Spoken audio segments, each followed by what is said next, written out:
Hey guys, how's it going? We are back, the Two Brothers podcast, December 24th. Merry Christmas Eve. Merry Christmas Eve, Kyre. Well, hell yeah. So thanks for the drive again. You know, how was it this time? Actually, very bad. Very bad? Okay. Yeah, so we're running it back on the bad weather. Yes, double bad weather. But you made it. You survived. I did. Okay. So I figured we could start the podcast this week with the probably biggest news of the week so far, which is the Insomniac hack. Probably the biggest leak of the year. I mean, I would think. Well, of a year. Not really a leak, though, I guess. This is like a big, because normally leaks are like, the Microsoft one was an accidental, the permissions on a PowerPoint, I believe. Cord. Yeah, and whereas this is an actual infiltration hacking situation with straight ransomware. ransom hacking, which is wild to me that these huge companies get hacked. You would think if you're, you would have some kind of cybersecurity.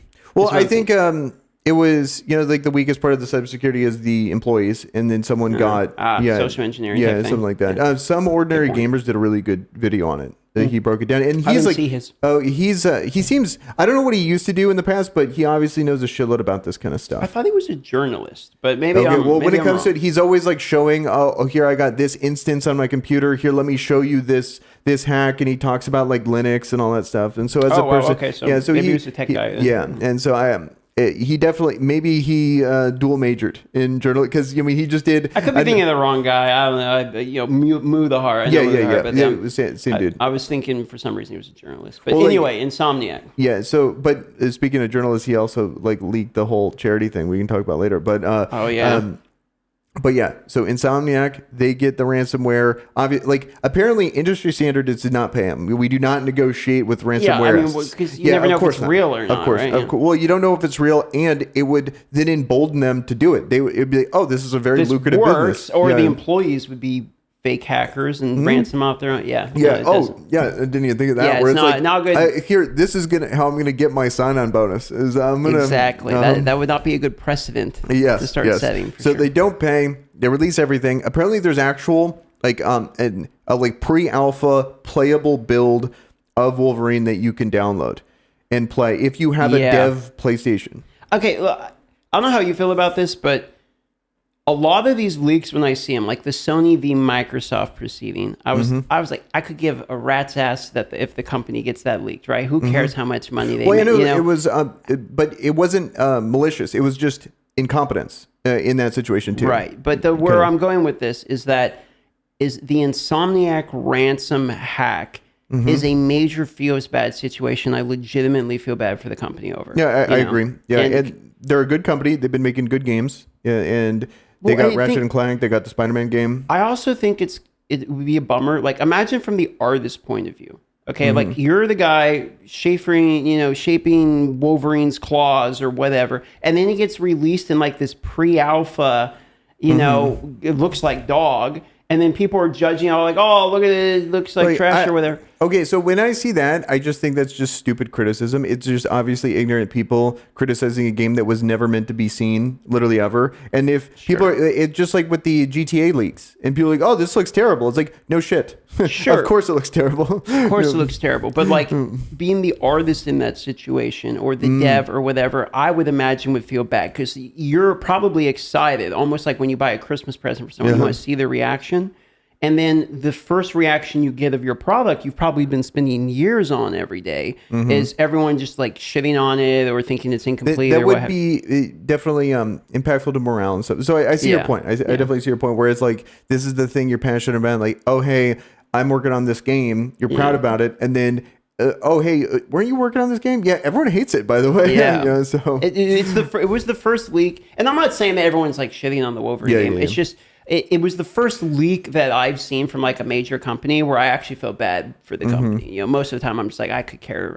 So what? Their revenue got leaked. Oh no, they made $3 billion or whatever. I never really. Yeah, I felt that way with the GTA one, where it's like, I feel like GTA, especially with how successful it's doing it, when I was looking at the numbers, I believe financially they were making like $1 billion a year, especially during that. Lot. So it's like, there's such a big, massive company where it's, I just don't, I feel like I have zero empathy for them in that situation. Whereas with Insomniac, they're on that lesser, it's like billions versus millions, but still like, they just feel like, okay, I'm rooting for those kind of companies because they're the ones. It feels like they're still making like real games that don't have like the bullshit microtransactions, whatever. They're just solid, good game dev. And for them to be the victims of this is a bummer for sure.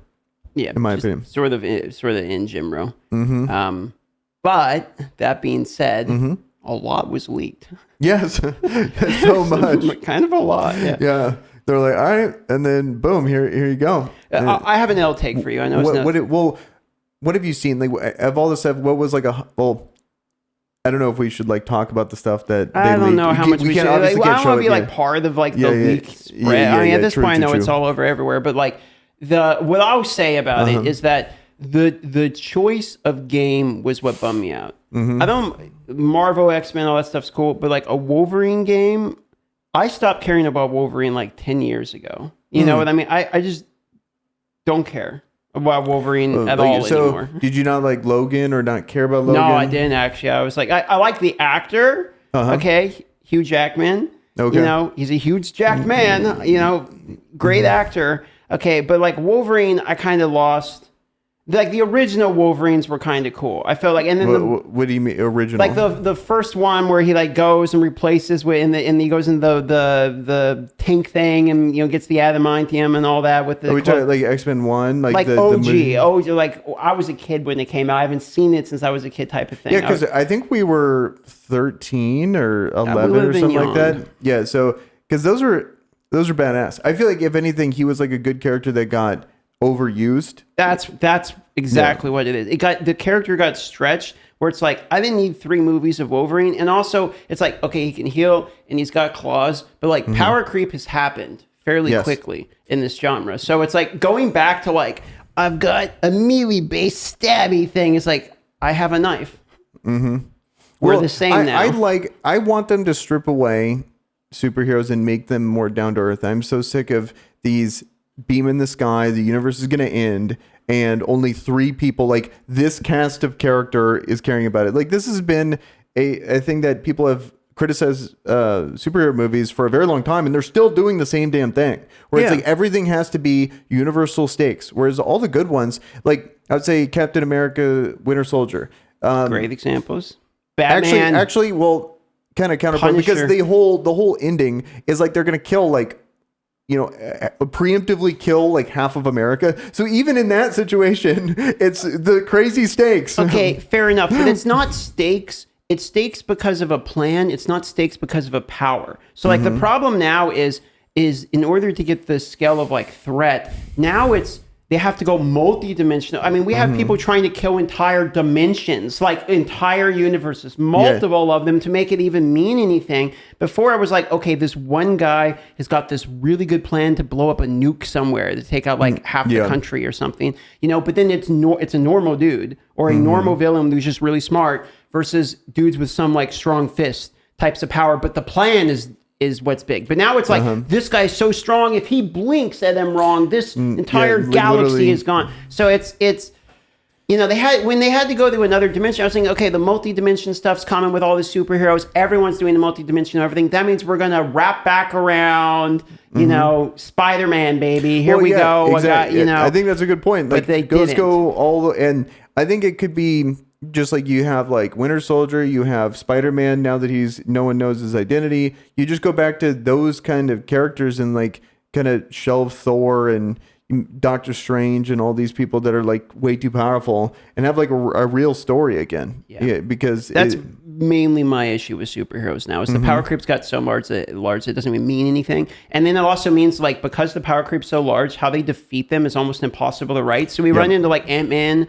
Ant-Man with the Deus Ant Machina, like having the ants come through and at the last second, and they're like, "Look, we did it!" And like during these and please stop making jokes during like universe-threatening moments where it's like, "Don't worry, I've got the ants. The ants are gonna win," and then it's this dude is trying to murder like 5 billion people. It's I know. I think we can go all day on like how stupid Marvel movies have become. Yeah, they got pretty bad. I want to go back to your point where you were gonna say, "Hey, I have like a take on Wolverine." This is like, well, that was my L take. I know that he is what I want, which is a basic hero with basic powers with a basic story. But because they've one, overused him, two, in my opinion, underutilized just X-Men in general. Like, it's the other side of Marvel got way more of it. And then all the other power creep that's been happening with superheroes, plus how many goddamn superhero movies are even outside of the Marvel universe itself. It's just, I don't care anymore. So I have a good analogy for what you're saying here. So I'm a big Linkin Park fan. And so all the big songs, I don't like to listen to much because I've already overplayed them. All right. But I still like Linkin Park, but it's the other songs that I get excited to play. All right, fair. And so it's like analogy. it's like, Breaking the Habit or whatever. It's like, okay, goated song, but I've listened to it too much. So I want to listen to, I don't know, like Figure 9 or some shit. I don't know. So I bought the PS5 just for Spider-Man 2. It's the only game I own on the PS5. All right. And I played it about 25 minutes. Yeah, I was surprised you didn't like it. That was the thing. People thought I hated it because I was like, I'm not playing this again. Like, I just turned out. But it was just, like, the intro was great. But I realized this is the type of game I don't like, which is I am playing a movie and somewhat moving on a rail. Like, like The Last of Us. Those are great games. I'm not going to play them. Uncharted, same thing. Another great game. I would rather watch those in the Let's Play than play them myself. Because I don't want to like make my guy move. Okay, in my version of the same game that we've all played, I hit him in the back of the head instead of the left side of the head. Like I don't care. I'm interested. Okay, so because you watch a lot of Let's Plays, right?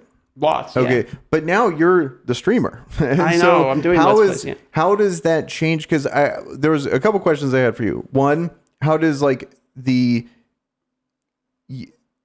being a streamer affect how you want to play a game or what games you enjoy? And then two would be, now that you're the streamer in those kind of games that you would really like to watch, how does that like affect like which of those you want to tackle first? First one. Okay, so the first thing that it makes me think is that I know what I like to watch. So I can use some of what I know I liked from watching all the Let's Plays and some of what I know I don't like, and then try to avoid the ones I don't like and add in the things I do like. Like, to give you an example, okay? One of the things that I really enjoyed when watching Let's Plays was the people discovering what it is the game's about. I didn't like it when the person goes into the game and says, oh, I've already played this one. We're going to play it for the Let's Play. If they said that, I would leave. I would go find somebody else. I want to find somebody's first experience watching it, because the reason I'm watching the Let's Play is to see, I've already watched the Let's Play. I watched Detroit Become Human like over a dozen times with every single different person who played it, because I wanted to saw what they thought of the game and what choices they make, right? So then it also allows me to re-experience a story I really like in its own way. But I don't want to play through each one because I know the outcome. I want to see what their decision is for the outcome, which adds more longevity to it, okay? So it's interesting because that's different than when I'm looking at a Let's Play. It's like I'm looking at a game that it's like, I don't want to play it, but I'd love to watch it. And so it's like I'm discovering it from the first time, and then I couldn't really care less about their lens. And so, but if it's a game I'm really passionate about, and I go to see, then I have that same kind of thing. But I find myself when I'm watching a Let's Play, it's usually a game I haven't played yet, or for example, I didn't have a PS5 at the time, and I was like, I could buy one to play Ragnarok, but I'm like, screw it, I'll just watch it. I have two sides of the thing. The watching it is like, if I want it, there's the games that I know I like, that I like watching Let's Plays for, and there's also like, I haven't seen this game at all, but I don't want to play it because it's one of these linear games. Exactly. Then sometimes I'll watch it just to watch that, but I still have to like the guy watching it, and I will not watch it if the guy's already played it. Okay, like, it has to be the dude's first experience. First time playing it, and then also I like it because those on-rail games, the gameplay is like, sometimes it's fun, but a lot of times it's not like the most important part. So then I could watch it, and I get to watch it at 2x speed. So I get to like handle that and finish that experience faster, and I still feel like I enjoy it just as much, but then I still have like a large portion of my day, because it was like, for example, the God of War Ragnarok, I watched that whole thing. It had been like 8 hours. So I was able to watch it over the course of a couple days in 4 hours. And playing it would have been like 30 hours. Well, the thing about playing them is those linear games, if the ending changes drastically depending upon the decisions you made, I like playing those ones. Okay? What I don't like is when the ending's always the same.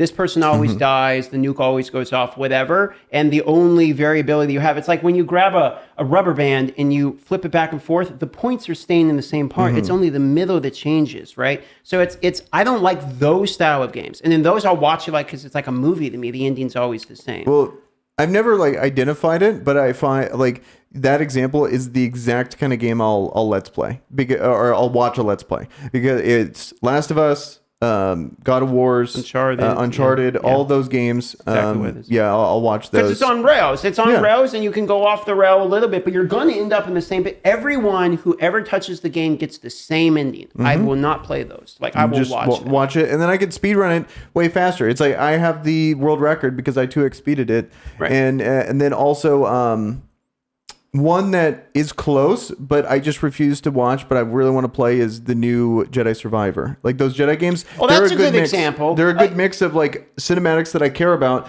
but also the gameplay is engaging enough and challenging enough to where it's like I want to play it. That's a really good example. I think that is in like, you have the Venn diagram, like the ones who play, not play. That is like outside of the whole bubble because it's Star Wars. We're like mega fans. I think it's like I will play, absorb Star Wars shit I won't absorb otherwise. Like I think it's in the same boat. Like speaking of the Venn diagram, I think it's like you have it to where it's like the majority of the gameplay is all story, and then gameplay is like a little bubble. Whereas that one, it's like I feel like it's kind of mixed, where it's like gameplay and story is like half and half. The gameplay is a big element. A lot of times these linear games that have the same ending, also the gameplay, in my opinion, isn't that stellar. Like Spider-Man's a rare exception where I actually thought like the combat was fun and the intro was fun, but then the gameplay, when I got into like the story part of the gameplay, was putting me to sleep. Like I don't want to watch a movie. There's literally where you flash back and you go to the high school. And this is the part people are like, you don't like this part's great. But you go to high school and you're like crawling on the roof, dodging like the janitor so that you can go get something out of the class. It's like, I don't want to, I don't want to do that. Any stealth element to a game where if I get found, I have to restart makes me want to throw my controller. Like I don't give a shit if it's actually well made, whatever. It's just always the least engaging / boring part of a game. Like going all the way back to you there, like fades out. It's like, start over. And it's some stupid minigame, like flashbacks to Ocarina of Time, where you have to go like to the princess area. It's like this is dog shit gameplay. Can we just all agree, unless it's Splinter Cell or Metal Gear Solid, where the entire purpose of the game. Stealth characters are cool. Stealth elements and levels are like escort missions. Just get them out, and then make the character stealthy if you want stealth. Just have a cutscene where he slips through. Exactly. Yeah. I don't need to like actually go back to his locker to like hide his whatever. Like I remember Destiny, original Destiny with the Gorgons or whatever, and you have to like all sneak through. So it's a vault of glass, and you as a party of 6, no one can be seen. And you have to like go through. I actually don't remember this mechanic. I did Vault of Glass too, and I don't remember this. It's after we did Vault of Glass together, and I don't remember this. And so, because I think what happens is we got to the point where it was just so like, okay, and follow us, and then you just follow, and we would one shot it. But that first time where it's like doing that on steroids, where it's 6 people you have to organize and do it right, it was like the worst case scenario for me. But I don't know. It's just why I just. Like when I see these kind of things like escort missions where characters don't go your same speed, why has that ever been programmed literally ever? Like it's so dog shit. It's because what happens is they write it as the story when they're walking. There's one good example of this where it's actually well done. Is this the tour in Starfield? And I'm not really a Starfield enjoyer. I actually kind of didn't like it. But there was one where my favorite mission in the entire game is it's just a tour of a methane plant. That's it. That's funny. and he's just going through. You literally walk around the methane plant. There's a guy named Bill, and he just explains like the methane plant and how it works. But the dude's hilarious. And so it's like the pacing is like, okay, he's going slow and you're like, but it's literally a boring tour of the methane plant, and that's the entire point. So when you get into it, it's like, oh, this is like a King of the Hill moment. Like this is just like a joke. It's actually pretty hilarious. That's and so great. that was an example for me because it's like, okay, the whole point is they want you to go slow so you're forced to absorb that moment. They don't want you just blasting through it and getting to the end and let's go, run, speed teching your way through it. They want you to endure what is supposed to be happening. They're gatekeeping your time for storytelling purposes, which makes sense why I didn't like it, because I don't like these storytelling games. Like I'm trying to create my own character, my own story. I don't want to do a pre-written story. Maybe that's why you like Path of Exile so much, because I feel like Path of Exile is the complete opposite, where it's all gameplay, that's all that matters, and story is like no one gives a shit. I prefer sandbox games and MMOs, like where I make my character, who's a representation of me and the story that I'm creating and what makes my character cool. I don't want to go play this version. Baldur's Gate's a rare exception where it's like, this is someone else's story, but there's so much. It's not like that Rubber Band where on both sides it start and ends. You get to have your cake and eat it too, where you get a story and you get to change it. So it's like you get to change it. Most people are not, or most companies can't do that. Where it's like they have all of these options where it doesn't feel like you're on rails, even though you are. It doesn't feel rails at all. Like it feels it's very crazy open, what you can do in that game. So another reason why it's game of the year. It deserved all the awards. It was good, and all the actors. I mean, we could talk about Baldur's Gate forever, but it's actually a good game. I wanted to call back to Diablo 4 on the worst version of the fucking. The escort mission with the camel? Yes. When you were talking about a good version, I was like camels. Just like like fucking camels. Like anyone that has played the Diablo 4 story remembers the damn camels, dude. That it's unanimous across everyone that they fucking hate the camel mission. It was so funny watching, you're talking about perspectives. I would like go to other streams around that time, and then everyone was like fucking camels, dude. It was pretty great. There was one review I read where it was one of the written reviews. It was like 9 out of 10 game or whatever, where it's like, and the storm that you have to stop and wait and listen to the dialogue with the camos while you're waiting out the storm is such a good breakup of the otherwise fast action and gameplay. And I'm like, dude, you know that right there. Okay, so you haven't watched this, but Boy and the Heron, like for all the Studio Ghibli fans, turn it off, because I'm going full Studio Ghibli fans. See how much I know about it. But I watched. I had an ex-wife that watched a lot of those movies. Dude, oh my! So the new one that came out, his last one. Everyone's talking about it's this masterpiece, this sense of discovery and stuff like that. I'm watching, and I'm like, what the fuck are they talking about? And people talk about like the damn camels. It's like this good experience. I feel like these people are like, as a film critic, like part of their credentials, like they need to justify like they saw the artistic. Some of that's just reviewers. Yeah, dude, it's so fucking annoying. And so I'm watching this like, this is such a great send off for him. And it's like the movie, and I've looked into like the lore on like what is actually going on, like what he was trying to represent, and I'm still like, no. Like a lot of this is incoherent. A lot of this doesn't make sense. A lot of this maybe there's like cultural norms in Japan that are not translated to Americans, that there's a disconnect here. But like for all these people to universally like, it's like the more pretentious you are, the more you like the movie. And so. Yeah. Well, plus it's somewhat of like a cult following studio. Like people that like Studio Ghibli movies are like all the way in, and they like all of them, and they watch all of them, and they have tattoos of Studio Ghibli characters. And it's like they need to justify like they have sunk cost fallacy in their fandom here, and it's just like, oh man. And so I don't know, it wasn't for me. I'm not sure. That's me with Star Wars. I'm going to absorb all the Star Wars content. Of course, I'll hate on it when I don't like it, but like. There's some franchises where it's like, I'm too far gone. I'm all the way absorbed, like I'm going to eat up all the Star Wars games and see what's good. Unless it was like, give it a shot. I didn't play the latest Fallen Order, speaking of. Yeah, well, Survivor. I think for good reason. Like they didn't deserve to get our money instantly. I think it had problems on launch. It had massive poor problems. Apparently it ran fairly well on console, but I'm not going to play it on console. I'm going to play it. And so I bought it. I bought it late. I think I got it on sale like maybe like 15% off or whatever. You ended up playing it, right? I played a little bit, but I've like almost watched the Let's Play. I was like, screw it, okay, and then I'm like, no, I have to play it. I have to play it because probably year in review, since this is final time. I was thinking like, out of my gaming experiences, I was saying one of my favorite, because we did this like back in February, where we played the original Fallen Order in preparation for this that was going to come out in April. And that was one of my favorite gaming, like 17 hours of gaming that I've done this year. So I really want to play it. I don't want to ruin it. We played that at the same time. Yeah. That was actually pretty good, yeah. Well, in the lightsaber combat, that's pretty good. But where the fuck are all the good Star Wars games? They were gated by the EA thing, and now that that's open, it takes 5 to 7 years for the development. So I would say they're in development. It would be the answer. Great. Yeah, and so cool. Which is a bummer, but is what it is. And so we need to get some more Star Wars RTS games. So We do. Because probably one of my favorite gaming moments, just period, was Age of Empires 4? Star Wars Galaxy. Star Wars Galaxy Heroes, just on the same vein of Star Wars. Like I really love Star Wars Galaxy Heroes. I thought you were gonna go down the RTS and say when we played Age of Empires 4, that was my favorite. But RTS wise, I like those are gonna be so rare. I think the only way we're gonna experience another RTS is to go back and play other RTSs. They just don't make any money. You got that one guy from Blizzard saying that the horse in WoW sold more than all of StarCraft 2. So good luck ever. Yeah, isn't that fucking depressing?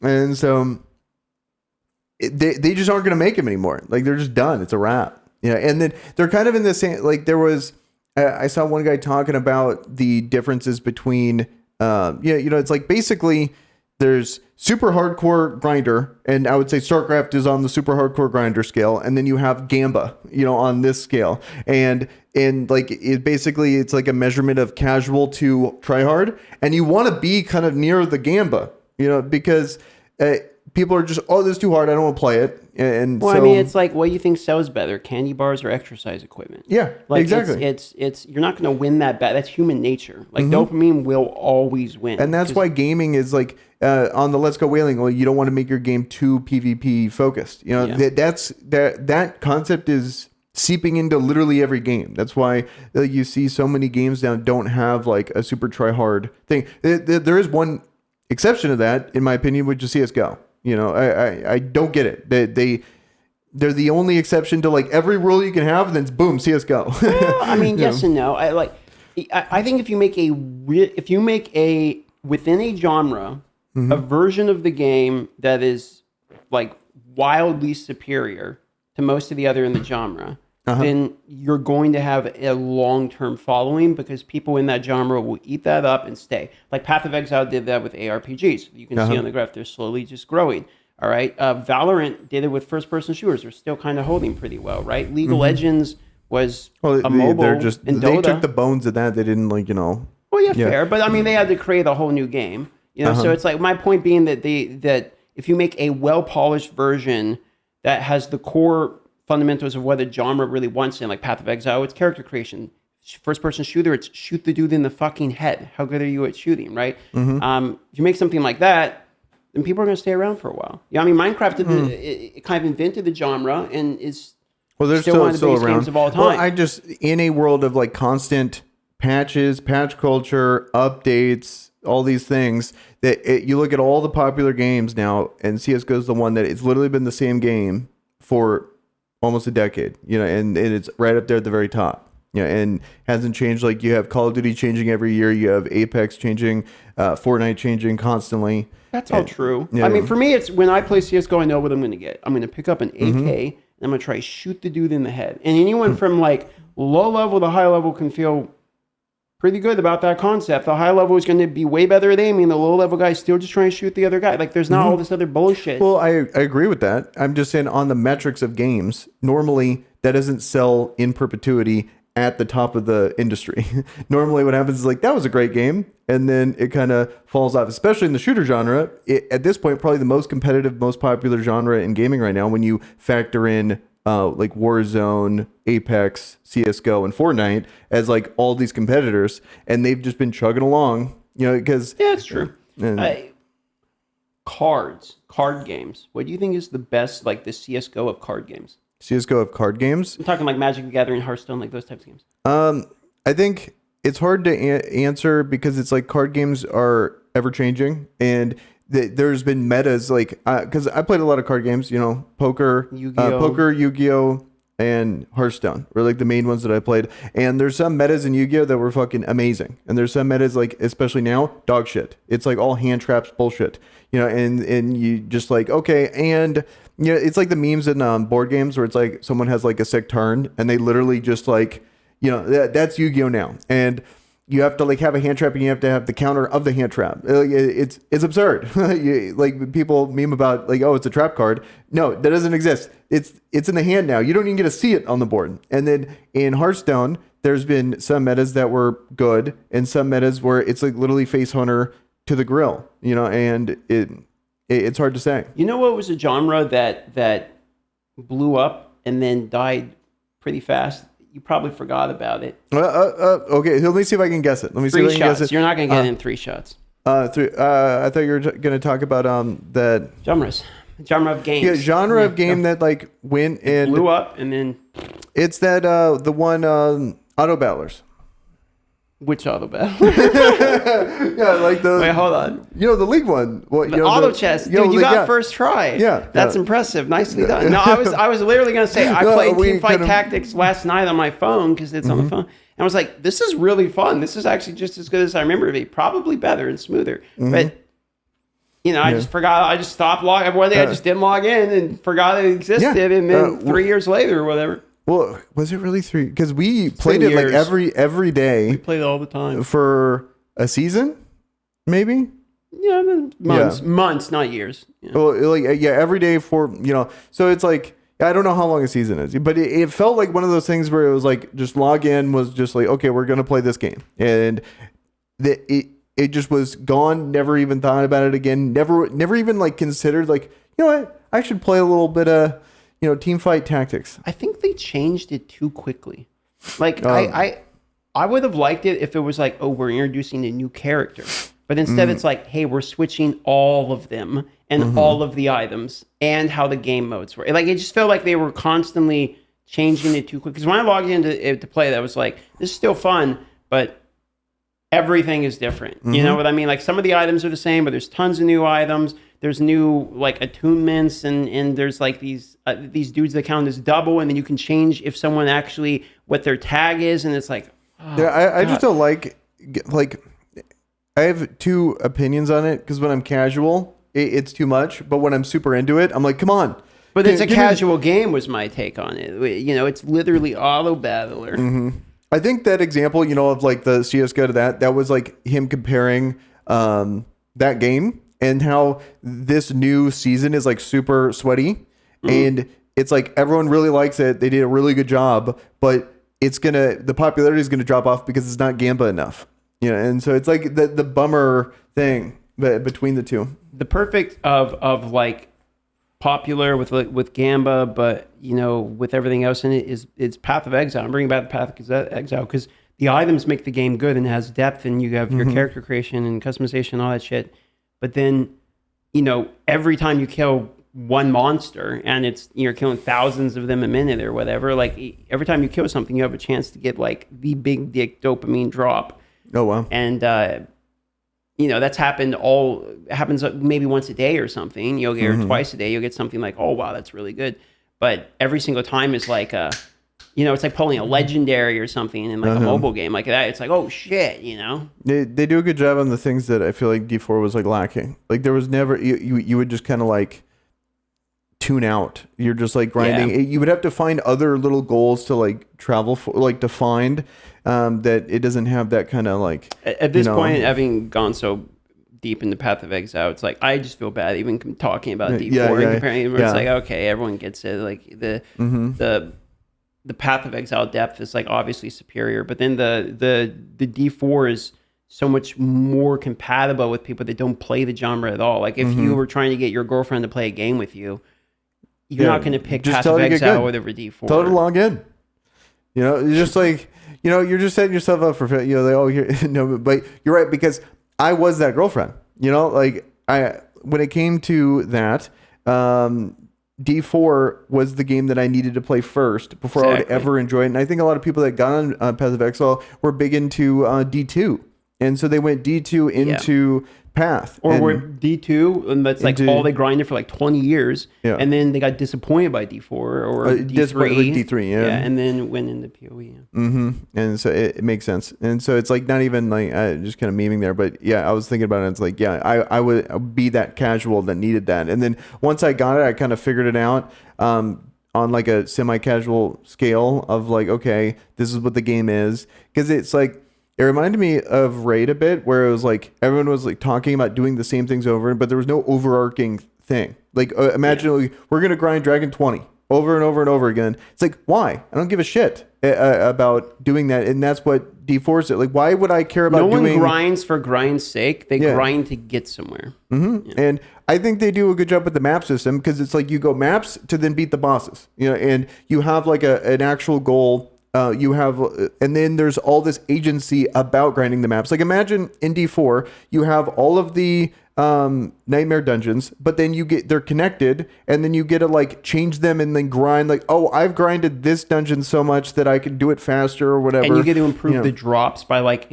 leveling up that dungeon. You're like, okay, now this dungeon is juiced so hard that when I go in there, I know I'm going to get like 100 legendary. Like, you can, the items are actually good, and worth something you can actually trade them, so you have an economy, and then save up for even rarer items that are like Ubers. Yeah, it'd be insane. But there's a disconnect between people that need that in game and the people that just like grinding for grinding's sake. Because to give you an analogy, when I was in college, I dated a girl who liked driving. And I'm not saying she liked going to like trips. She liked driving. So what she would want to do after like class is she would be like, hey, let's go for a drive. And she would literally want to drive like 2 hours towards Girdwood and turn around to Beluga Point there before you get there, and then just drive back. And I'm like, I don't want to sit in the car for 3 hours. We're not going anywhere. Yeah, I'm breaking up with you. It's this is not going to work out. And so it's there, but there. I'm realizing with D4, there's people like, well, the game is great. Like you just got to grind. The grind is fun. It's like, but there's no reason. So it's hard to. There's a disconnect. Like some people just like that just to drive. They just want to mindlessly drive and zone out, and they don't need a destination. Yeah.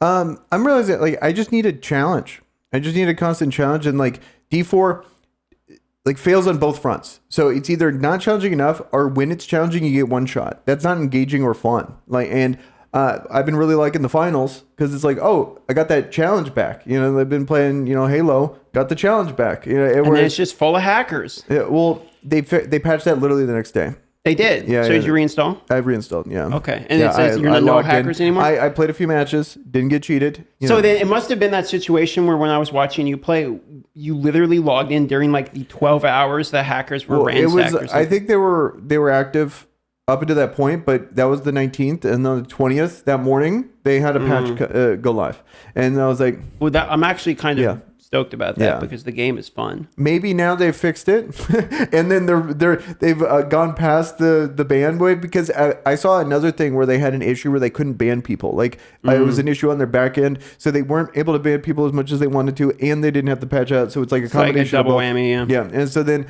but my anecdotal evidence. 0% cheaters.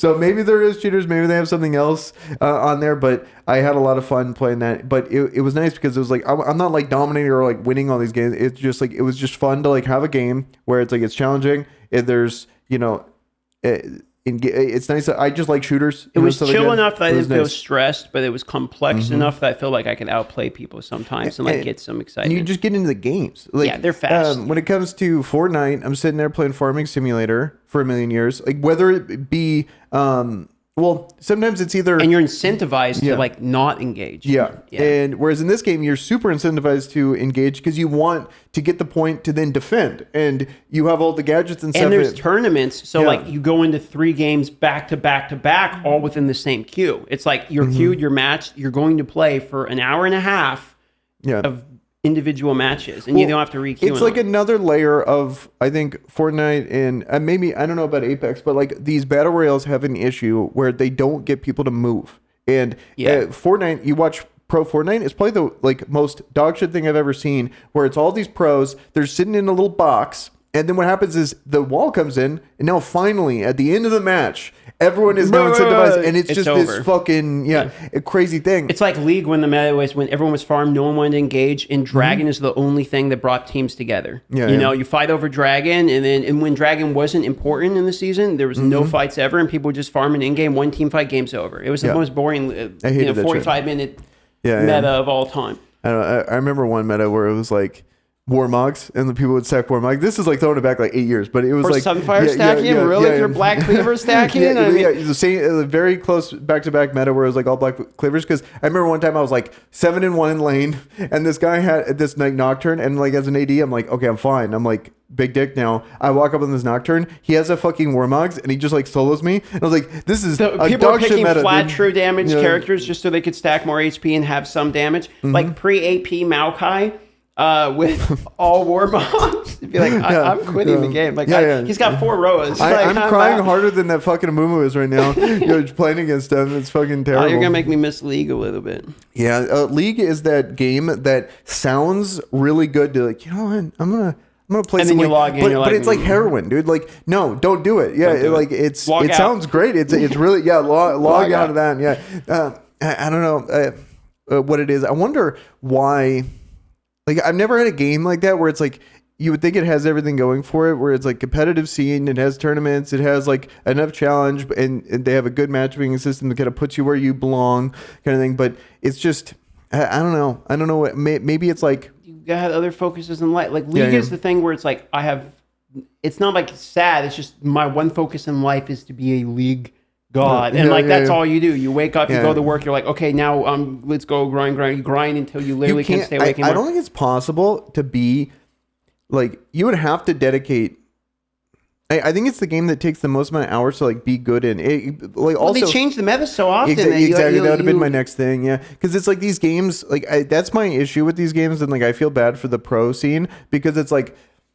The meta changes so much that like you have people like Tom Brady, you have LeBron James playing until 39, 40, and then you have these people. It's like, look at this 23-year-old washed ass loser that can't even play League anymore because he's so burnt out because he had to play 15 hours a day every single day, and then if he stops for 6 months, he doesn't know a damn thing anymore. So all the things he was good at, maybe or maybe not, doesn't matter. Like, it's the adaptation is the thing that he has to learn, and like, I think the hardest thing about League for me was looking at patch notes and being like, okay, this damage, how does this damage affect this character, and the change of the damage affect what's going to happen in game, and in 100 games I'll feel confident with those changes and I'll know it without even looking at it. Like, I can he's at this much life, I can solo this guy. Imagine having to do that as your job all the time. Fuck that, dude. It's stressful. And then it's stressful enough too because it's not even a solo game, so then your teammates, like, you have a bad teammate one game and it's like 40 minutes of my day. I have to go to work tomorrow. Let's say you got to get up at 6 a.m. to go to work. You get home at 5 p.m. or something. You're like, I have this 4-hour block that I live this. I live this with you. Yeah. Okay. It would be, my shift was 10:30 to 9:30. Yep. I'll get home. You get like 4 or 5 games. 10, that's it. Well, and then we would play until 3 a.m. And then I would wake up barely with enough time to like get to work. And then I remember I would like get food, come home, and then I would sit there in the chair going like, I would like eat the food. I'd watch a stream and I'm like falling asleep. I'm like, no, I gotta log in. No, and so like I would like wake myself up out of the chair, trying to find the energy to do your second job, to then log in for free for no fucking reason. And then I'm sitting there, and it's like hit like plat or whatever. I'm like I'm looking at myself, like dark circles in my eyes. I'm like, what is this? What is this for? This is fucking stupid. Friend. Lowest point in my fucking life. But also I look back on it where it's like I don't regret a damn thing, but at the same time, some of the best hours, bro. You gotta be honest with yourself. Those were good gaming. Those were. It was like last time going full big dick, you know. So yep, it was just fucking stupid. Like, you know, it was just like there's no balance. Like, I had no balance. Like, I couldn't be like, okay, I'll do this or I'll sleep. Like, here's maybe an unhealthy take. Having no balance and like being solely focused on one thing, I like a lot. Like. Everything that I've like accomplished, it's usually I'm obsessed over like something. That's exactly how I feel about it. It's like it's when I'm all I'm thinking about, all I am doing, like I'm not hanging out with people, I'm not like working, like all I'm doing is just like focusing on this one thing. Is the only time I've ever I feel like I think success. I think you can have your kicking it too. Like, I'm realizing now, it's like setting systems in place to be able to do things and like minimize like decision making, so you're not like losing out on things. Like, for example, I only wear black t-shirts. Like, I don't think about it. I just buy them. They're cheap. I have like 5 black t-shirts. I have when I'm in the gym, I have some with like more verticality, so I don't crop top when I put my arms up. Yeah. And then I have like my work ones, so I just swap them out, in the gym. And then I'm trying to like do that same concept but for food. So it's like I just buy like very similar things. So breakfast, I eat the same thing. I stopped drinking water. I only drink White Monster, so I don't think about that. I don't have to like have some kind of decision. I'm joking, by the way. Also, and so when it comes to that, you got the, air fryer. So it's like, Because before I would, a big decision would be like, oh, do I order Wendy's or do I order Taco Bell? Like, oh, this is tough, and whereas now you just go in, you take SWAT A17, you type in the button, it comes out of the fridge. Yeah. Well, what I do now, air fryer at work, I got like the chicken breast. I've been making that. That's been fucking good. Chicken's a good one to have. I mean, yeah. Well, you make it in 10 minutes. 10 minutes. I'll come into work. I'll defrost it. I'll just take it out, defrost it. By the time I have lunch around 4, boom. Pop it in, 10 minutes, boom, both sides, get the noodles and stuff, saving money. But it's like also I don't have to think because like on lunch, it's like nice to edit or whatever. But I would like, since I'm in the mall, I would have to like go in line, get food. That wastes like 10 minutes, So yeah, but speaking now I of can. Food, I have this box that arrived from Factor. I have this sponsorship with Factor. How did you get it? What the fuck? Hold on, I'm trying to explain the story. So they wouldn't ship here. Mm-hmm. Right, so they had to ship to my talent manager, who then manually shipped it to me. So it took forever to get here to arrive. Oh no! But it's food, so I haven't opened it yet. I'm scared to open it because I'm like, how long is it? I think they're frozen or something. They're supposed to be frozen. Yeah, frozen meals. Yeah, they've been sitting in my house, sitting in your freezer. Been sitting in the box. Yeah, throw that box away. Don't even look at it. It took like a month to get here, so. Use promo code. Look at these tasty meals.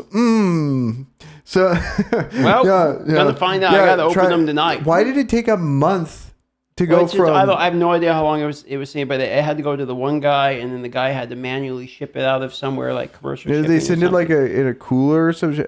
It's just a box. So I haven't opened the box. You have like a big box of garbage in there. I have a big box, and I gotta record and eat it. So time to find out, baby. Yeah. Roll the dice on that tonight. Have a suspicious cut, and then it's just like actual food. So well, gonna find out. So that's my plan tonight. Because that was my issue with it. I got hit up with a few of those sponsors, like throughout the years, but every time, ship here, they'll never. And so it's like, how can I sell the product if I can't try it? Yep. Yeah. But also, I was doing them, on there. So, we'll find Factor, out. good. Fucking sick. It sounds great. Yeah, it sounds great. I don't know. Nicely done. Yeah. Speaking of food, I will have to leave here soon. I got to go eat some food with my buddy. He is up here from the lower 48. It's my friend with MS. And actually in March, I'm doing there's like a charity stream for MS. And the artists make like hoodies. And then you sell the hoodies on your stream. Okay. And it goes to the charity or whatever, right? Okay. And they send it back to me. I just got it back. It looks really cool. They asked for inspiration, so I said, have it be I welled out to end MS is the line. So they made it a well. It's like the orange well. It kind of looks like the orange well I have on the Twitch channel or whatever, like the little guy with the mustache. And it's on like a blue background. It's like an orange well. I was like, oh, that actually looks pretty good. It was surprisingly well done. I thought it was just gonna be like an AI copy paste or whatever. Oh, okay. Like, they actually had like an artist make it. Looks pretty good. Yeah. Yeah, it's a great artist, Midjourney. I don't know if he's Midjourney. I've heard he's done a lot of art for a lot of people at a very reasonable rate. Yeah, really. Yeah, $10 a month. There you go. He cranks them out. So, is this one of those charities where all the donations go into an account that doesn't move for 10 years, or is this like a different? God not, because it's for a cause I heard that's like a new meta in the charity stream. And then you hire like a golfing company that's owned by your parents or something. Ooh, yeah, that's it. I'm gonna be talking on my ass because I didn't go into all the research of this, but the memes were pretty good. Yeah. So it's just like the amount of like everything goes to the charity, and then the logic was that it's like. You hold it so it's like a bigger amount, so it's like more impactful because it's like if it's smaller. That's like his logic. It doesn't hold up, and it's directly not what he said he would do. And isn't that kind of like opposite how it works? Because the money is worth less the longer you go. So if you were donating as you go, I think inflation, it would have actually been there's that done more. There's that concept. I think that concept that he might be relating to doesn't apply over the course of 10 years. You don't get to do that. But then also I wonder, because it's, obviously didn't have 600,000 all 10 years. So it's like a ramping of it, but it's still not only that, but like, think of it this way. Okay. A charity is normally there to help people, right? It's because people need help now. So when you donate money to a charity, you're expecting there's someone currently in need that is currently being helped with the money I just gave them. If you wait 10 years to then do it just because the number's bigger, that's 10 years of people needing help that didn't get help for 10 years. Yep. And that's the entire fucking point. So if I was someone that had somebody money for a charity and then it didn't immediately go help somebody, I'd be pretty pissed off, to be honest with you. Yeah, agreed. It's like, so what? For 10 years, we haven't helped anybody. Even if the money's still there, who gives a fuck? That wasn't what it's supposed to do. It's not what he said he would do. Yeah. So it's like, it's like a silver lining. It's still like, hey, all the bad things that they're saying is true, but it's at least he didn't buy a yacht or something, like at least he didn't, buy a nice mansion with it or something. At least the money's there, but it's like the least he can do. Best case, massively irresponsible. Yeah. And well, I just don't know the motive, because it's weird, because it's like, he's obviously not doing some embezzling or some weird thing with it, but at the same time, wasn't there fees that got charged that there were like there was he was saying that, and which was also something that he said he would cover, but there's more to it. I'm just saying, but that big lump sum, what is going on there? Like where's the like, why is there a massive lump sum? And why you could do all the embezzlement but get rid of the lump sum, because that's like this smoking. It's just weird. I don't understand it. Is it like he wants the big check moment of I gave $1 million? Here's a big check. I can see it being something like that, where it's like, that sounds like way YouTuber more big ego dick. thing? It could be that. It could be just massive. I don't know, like massive procrastinator. I'll get to it, and then just fucking never gets to it. I don't know. I would understand the procrastination if it was related to like being lazy, but then you do 10 years of charity work. Yeah, 10 years of charity collecting, and like, good, well-made videos the whole time. Like, he's been working. Effort. Yeah. A lot of effort. So it'd be arguably it's the least effort just to donate the fucking money. Yeah. It just feels like there's some like nefarious thing that he was trying to pull. This is just speculation, but sure. But it just reeks of some kind of like malintent. Like, there's this money in limbo, and it being there could potentially benefit us. So let's just leave it in limbo, because maybe we'll hire someone eventually that manages the money, and they have to have a salary. So I guess it's like it could have been. It's eventually somebody could benefit somewhere. So let's just leave our $600,000 in an account somewhere, and maybe something can be done with it. Type of situation, which.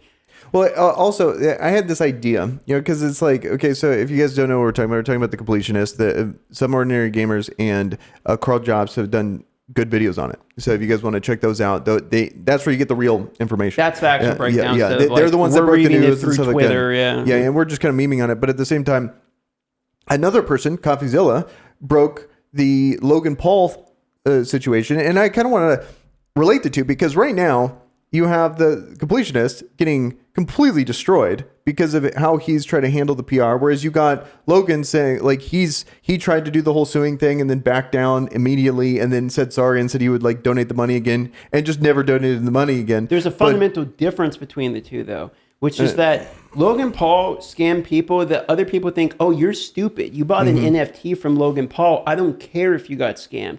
Okay, the Completionist took money for a charity that did not get donated. So people are like, charity is holy. Like, you can't be fucking around with charity. Oh, these NFT guys got scammed buying crypto. Fuck them. Ha ha lol. Exactly. Yeah. So like, that's why Logan gets away with it. Yeah, where it's like, so you have two people doing, if like money wise, well, yeah, just as I'm like laying it out, it's like, yeah, it's charity fraud. Charity fraud is like the lowest thing you could possibly fucking do. Logan arguably is like, he sold a product that he didn't follow through on like the day before, which got roasted, but the day before will be forgotten way sooner than the charity fraud will be forgotten as well. Yeah. So it's the same thing. It's a bad product scam versus a charity. Like the way I was like equating it is like, the money's there on one side, and the other one, the money's gone. The money ain't coming back on one, and this guy's getting shit on even harder. But it's just baked in with the charity portion of it. It's the personal representation of what the person is that handled it. Like, it's really, they're roasting, oh, he's a piece of shit for fucking around with a charity. Logan Paul is a piece of shit for scamming other people that other people probably don't even care about. Also, I feel like, too, when it comes to reputation, people are like, oh, Completionist, he's cool. And now, he's not cool. Whereas you have Logan, he's not cool. No, he's never been cool. And he's actually as bad of a. He's exactly what we thought he was. Yeah. So like that whole thing. That's a good point. Yeah. Like, the fall from grace is a lot shorter there. Like you actually make a career off kind of being a Yeah. And so it's on brand. He was like, oh yeah, that's makes sense. There I am, classic Logan Paul move. It's pretty funny, but it's just interesting seeing how that's played out, where it's like both. Like it seems like, oh, here's another YouTuber doing another piece of shit thing. When you think of it from just the dollar aspect, like Logan Paul, bigger dollar scam versus this one smaller, but it's really what that means and what it represents behind the decision-making process of the person behind it that people are really upset about. I was also relating it to like how they've handled the PR, whereas like have Completionist has done probably the dumbest, like worst thing you could possibly do. Where all you would have to, like, he might have been able to salvage something if he'd been like, it should have been donated, it wasn't donated, I was in the wrong, here's the money, boom, it's donated immediately. He could have just said, sorry, I was lazy, I should have donated, my bad, and then it probably would have blown over. Like, unacceptable, I'm making zero excuses for it. And this is something that should be only a good thing. I said, but... Because to be honest, if he came out and said, "Look, I've been fucking lazy about it," like I thought, I probably wouldn't have. I wouldn't have been like, "All right, whatever." Maybe from a legal perspective, he can't because it is charity fraud, and he's basically admitting to charity fraud. Yeah, I wouldn't. And he has to, like, from a legal perspective, like he got to his lawyers, was like, "Dude, you're fucked. Like you're dead to rights. This is charity fraud. This is terrible." If it was a lawyer thing, just don't respond at all, right? And battle it out in the courts because at this point you're in like. You're in like actual trouble as opposed to like everyone hates you. It's like now the government hates you, which is another level of you're fucked. Mm-hmm. So it's like I think there's no good response, but how he's done it, like there's I am leaving the out of that potentially there's some like lawyer intervention here, but I can't imagine a lawyer would like have him do that response and say these things and basically catch himself in more lies. It should have just been like I'm not commenting on it. You got these people. In other fields, they'll be like, not going to comment on this at this time and move on. Like, it's not a good thing, but at the same time, they just end it and shut it down. And so it's, I feel like he completed his career. Full completion. Yes. And so it's just, it's like when, art represents, it's crazy. It's like, it's actually pretty funny, but not funny for the people that donated that didn't get it donated. I would be pretty mad if I donated charity and it didn't go to charity. Yeah. Agreed. That would get me. I mean, that would get me a lot more than if I bought something thinking I'm going to make more money off of it. Mm-hmm. And then it's like, oh, the guy lied to me. He got my money. Okay, someone made money. It wasn't me. It was like speculative investment. Yeah. Whatever. It's like it's worse with the charity because you are sacrificing money, being like, I know I will get nothing back. Like this money is just deleted out of my account in the hopes somebody else gets something. When the NFT Logan Paul thing, bringing back there, it's like they bought money thinking I'm going to make more back for myself. Because when I think of the Logan Paul thing, I'm gonna have like a very non-empathetic take. I think you're a fucking moron if you bought that. You're just objectively, right there with you. And so it is what it is. But with the Completionist one, you have this guy with this good reputation. You bought. He's blatantly said what he didn't actually follow through with. You have a right to be pissed. So absolutely, here's what it is. So I think that's a good place to end it. We've completionist this video. Yes, we did it. We're more podcasts once a week, maybe sometimes twice a month. So it's been real, guys. You guys have a good one. You guys have a Merry Christmas. Enjoy the day. Hopefully you have a good time off and you guys have a good one. Peace. Bye-bye.